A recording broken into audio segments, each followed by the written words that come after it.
Amém. Deus é bom, amém, queridos? Glória a Deus. Pode se sentar no seu lugar e já abre sua Bíblia comigo, em 1 Tessalonicenses 5.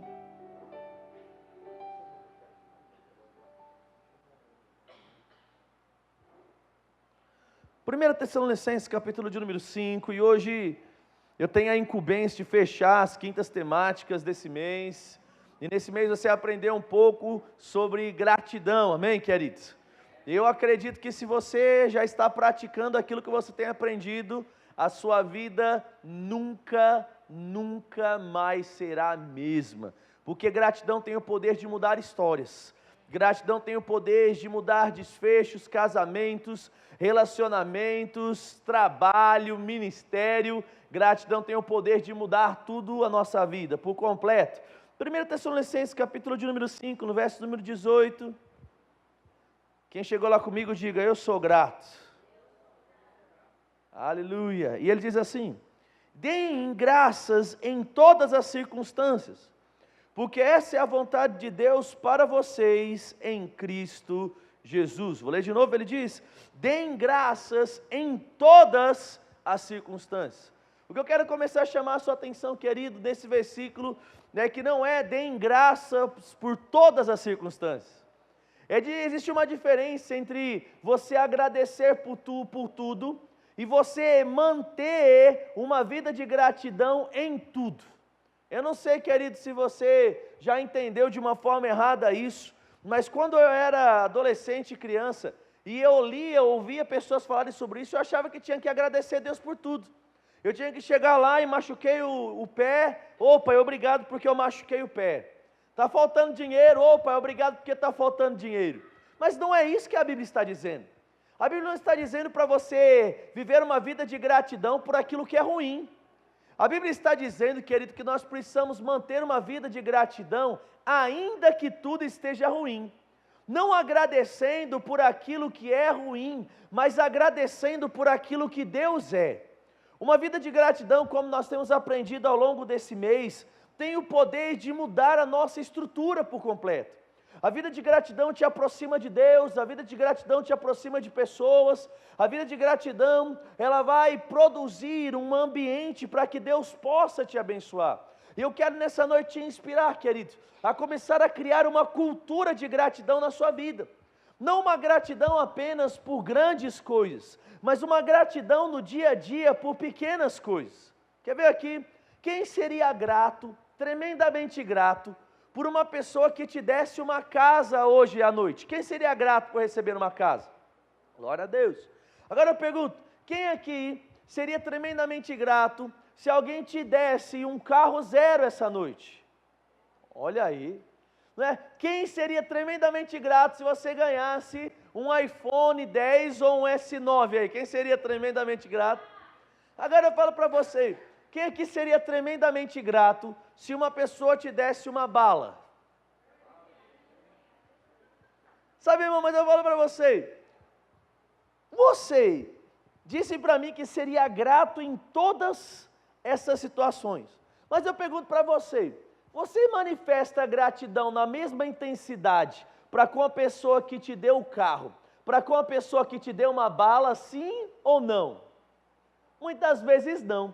E aí que está o grande pulo do gato, se a gente pode dizer.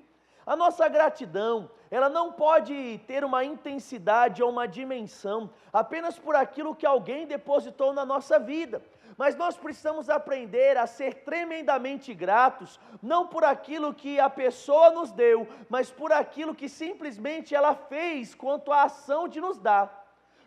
Quanto a uma ação de nos tocar, independente do valor, independente da intensidade, porque se eu crio em mim uma cultura de gratidão, eu vou agradecer o gari que está limpando a minha rua, na mesma intensidade da pessoa que está me presenteando com uma casa.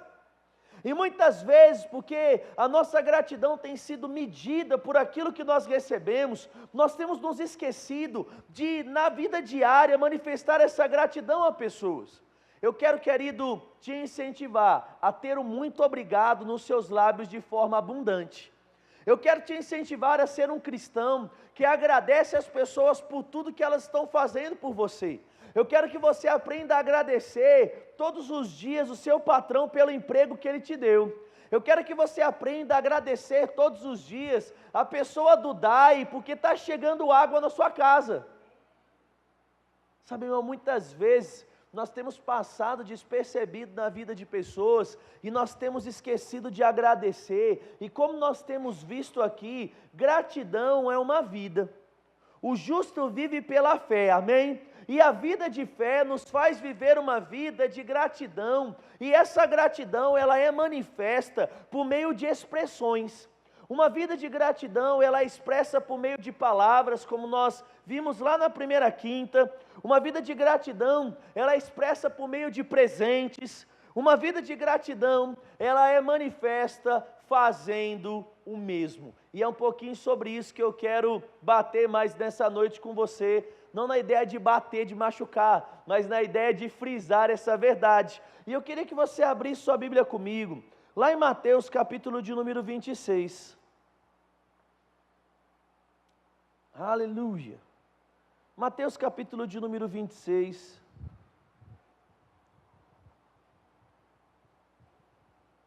No verso de número 6.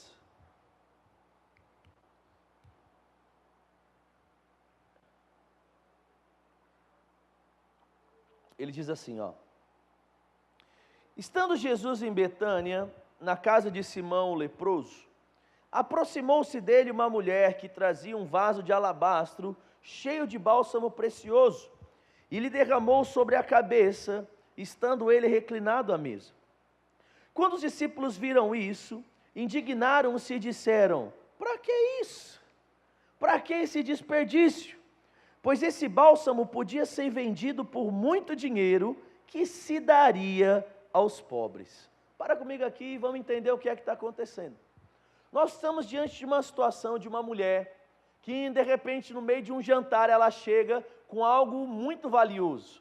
As pessoas dizem até em outros evangelhos, chega a retratar que esse bálsamo que a mulher joga ali diante de Jesus, era como se fosse um bálsamo, um óleo comprado com 1 ano de salário.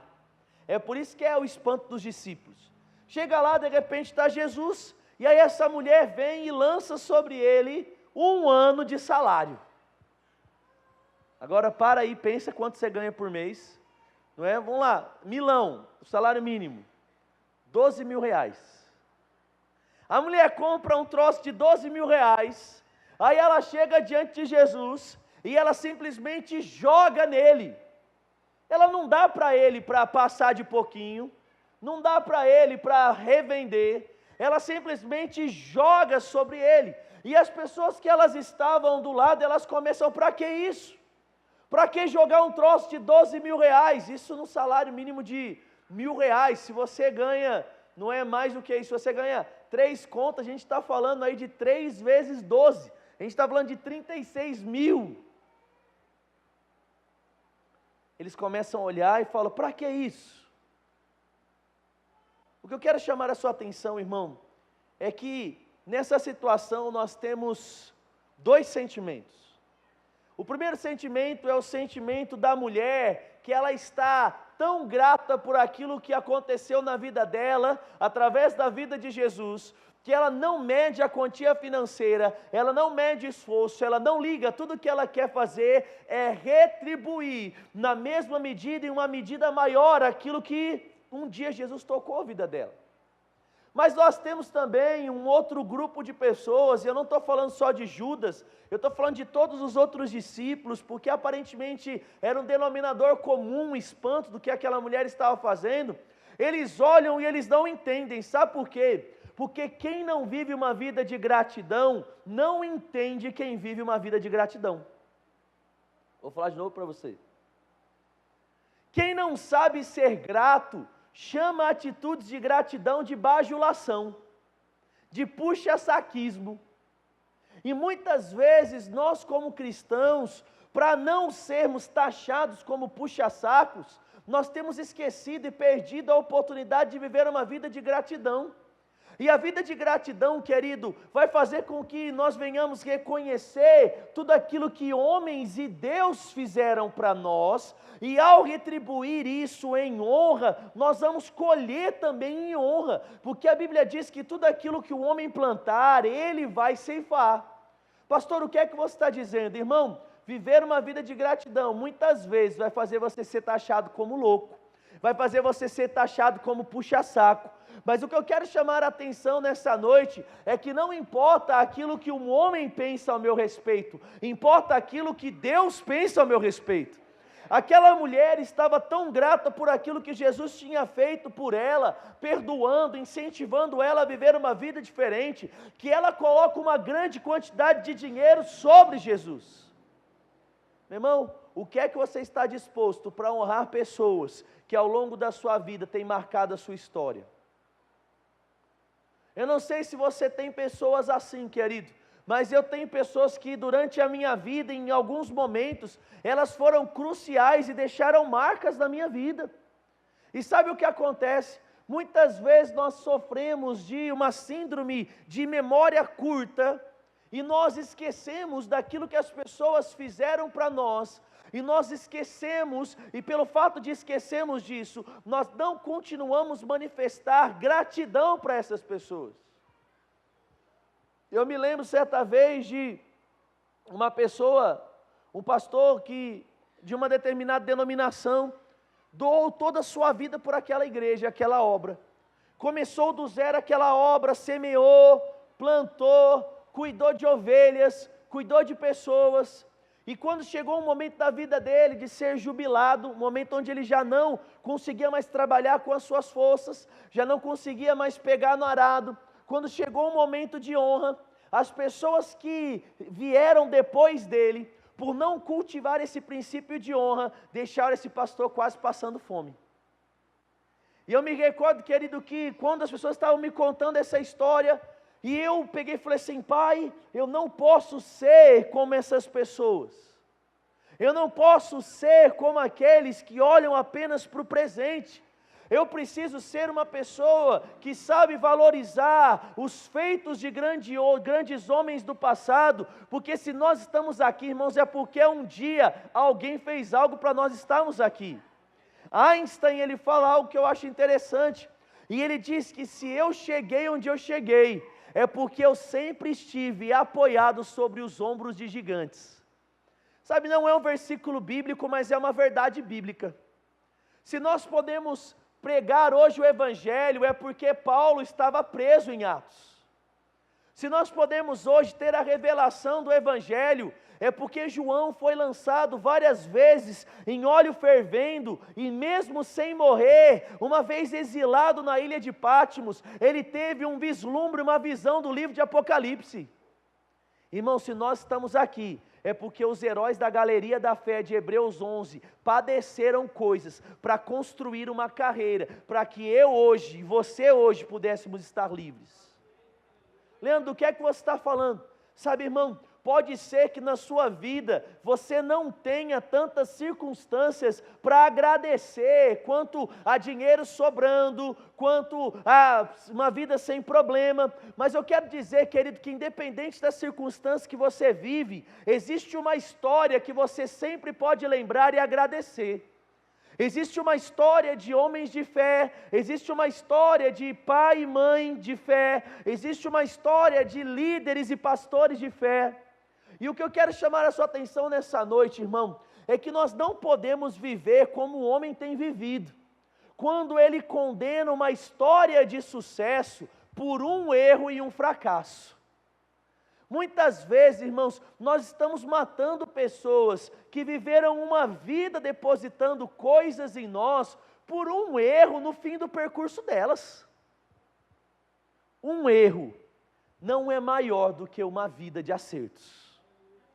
Vou falar de novo isso para você. Sabe, irmão, nós não podemos condenar pessoas como o mundo e as igrejas têm condenado por um erro, enquanto existiu uma vida de acertos. Viver uma vida lembrando daquilo que Deus fez por mim, vai blindar o meu coração de nunca se chatear com Deus. Muitas pessoas têm andado nesses dias e elas têm andado chateadas com Deus. Sabe por quê? Porque elas esqueceram do que Deus fez na vida delas até hoje. Eu lembro de uma pessoa que esqueceu também o que Deus tinha feito por ele. E o nome dessa pessoa era Lúcifer, não sei se você conhece ele. Mas Isaías 14 e Ezequiel 28 conta a mesma história. E diz que certa vez existia um anjo, um querubim ungido, que se chamava Lúcifer. O significado de Lúcifer é anjo de luz, aquele que brilha, esse é o significado. A Bíblia diz, nesses dois textos, Isaías 14 e Ezequiel 28, que ele governava sobre várias hostes celestiais do céu. Era responsável pela adoração, era encontrado nele beleza e formosura, ele tinha pedras preciosas como a jaspe, instrumentos musicais, ele era um dos maiorais do céu. Mas Isaías, quando ele vai retratar, ele diz que certa vez, Lúcifer olhou para o trono de Deus, e começou a ver um número de pessoas ali, na ideia de seres celestiais, anjos, adorando a Deus.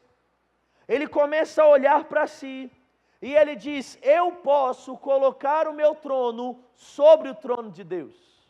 Elevarei o meu trono sobre mais alto, serei adorado, sobre as estrelas firmarei o meu nome. Ele começa a pensar em colocar o seu trono, o seu lugar, a sua vida, o seu status acima de Deus.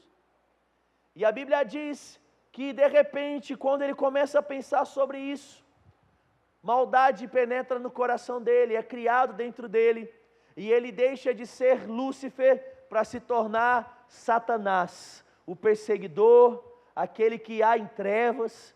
E como nós sabemos, onde Deus está, a luz, as trevas não podem ficar, e Satanás ele é banido, e hoje está no inferno, os demônios aí, e como Apocalipse diz, vai chegar um dia que vai ser lançado no Geena, no lago de fogo, e vai ser condenado. Pastor, por que numa quinta-feira falando de gratidão, você está citando o exemplo do diabo? Porque o diabo só virou diabo porque ele não manifestou gratidão no seu coração. A gratidão nos protege, irmãos. Vou falar de novo para você. A gratidão te protege de errar. Sabe por quê? Eu não sei se você viu, mas existe uma cultura de divórcio em casos semelhantes a esse que eu vou te falar. O cara vai lá, não tem nada, casou, começa a construir uma empresa. A empresa do nada vira uma multinacional. O cara começa a ganhar milhões, e sabe o que acontece? Separa. Larga a esposa, trai com a secretária. Você já ouviu alguma história assim ou não? E aí o cara está lá, um magnata, milionário, só que não está com a mulher. Qual mulher? Aquela mulher que comia arroz e ovo com ele no começo. Aquela mulher que acreditou e animou ele todos os dias quanto à empresa. Aquela mulher que cuidou dos filhos porque não tinha dinheiro para pagar uma creche, uma escola. Esse homem agora que ele tem muito dinheiro, pela falta de gratidão para com aquela mulher que o auxiliou a construir a sua vida, ele abre mão para estar com uma mulher novinha. Pessoas contam que Trump só é Trump por causa da ex-mulher dele. Que ela auxiliou ele a gerir um grande hotel que ele fez em Nova York e muitas outras finanças. Mas hoje Trump é casado com uma novinha. Presidente dos Estados Unidos. Quantos homens têm separado das suas esposas porque não aprenderam a ser grato a elas, que dedicaram a vida delas a acreditar na vida dos seus maridos quando ninguém era ninguém? Quantas mulheres têm largado seus maridos porque não são gratas a todo o trabalho árduo que eles sempre tiveram para trazer comida para casa e para cuidar do seu lar? Querido, a gratidão mantém o nosso casamento em segurança, porque vem umas Maria chuteira, umas Marinha gasolina, umas Maria qualquer coisa, sempre quando você está bem, mas se você, querido, é grato pela sua esposa e pelo seu marido, pela história que vocês estão construindo, você não abre os olhos para essas endemoniadas que estão aí. Você está entendendo o que eu estou dizendo ou não? Pastor, como é que eu consigo medir se o meu coração está certo ou está errado? Fácil. Quando você vai comer uma pizza e você corta a fatia de pizza, você primeiro pega para você ou dá para os outros? Ah, eu pego para mim. Então talvez você não esteja no nível de gratidão que você deveria estar. Porque a gratidão nos faz sempre pensar no outro antes da gente. A gratidão sempre faz o marido priorizar a esposa. Se você, marido, vai pegar a pizza e você sai comendo e larga a sua esposa, você está errando. O que é que o marido bíblico, cheio de gratidão, faz? Ele corta a pizza, ele fala, amor, qual é o pedaço que você quer? Serve primeiro a esposa e depois se serve.